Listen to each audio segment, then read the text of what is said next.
C'est la dernière fois que vous me voyez sous cette apparence. Car dès demain, Monsieur le maire devient officiellement Madame la maire. L'annonce a eu lieu ce matin aux agents municipaux.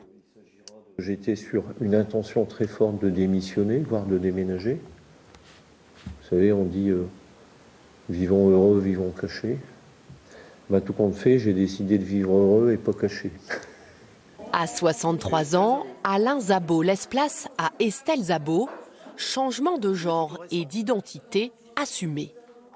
On peut avoir une différence et avoir des fonctions publiques, politiques, qui peuvent être acceptées.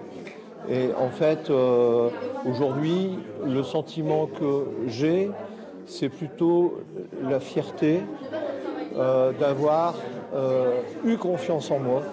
Un changement en plein mandat, une première, mais ce n'est pas un souci ici. C'est une petite surprise au début parce que je ne m'attends pas forcément. C'est pas quelque chose d'habituel, mais après, au final, après que l'effet d'annonce, c'est tout, quoi. Je vais travailler avec Madame la maire. Voilà, tout simplement. Ça ne change rien dans ma ligne de conduite et dans ma façon de travailler. Une annonce bien accueillie aussi dans ce village de 2000 habitants. Je viens d'en parler avec une amie qui n'est pas du tout choquée non plus, on dit c'est son choix. Voilà, tout à fait. C'est très bien comme ça. Avec tout ce qu'on voit à la télé, tout ce qu'on voit sur les réseaux, ça choque plus, quoi. Il y a eu l'honnêteté de le dire, moi je trouve. Ça ne doit pas être facile pour un homme. Une transition de genre encouragée par l'épouse du maire et soutenue par ses 4 enfants. Estelle Zabot devient donc la deuxième maire transgenre du pays après Mariko à Tilloy-les-Marchiennes. Elle lui apporte tout naturellement son soutien.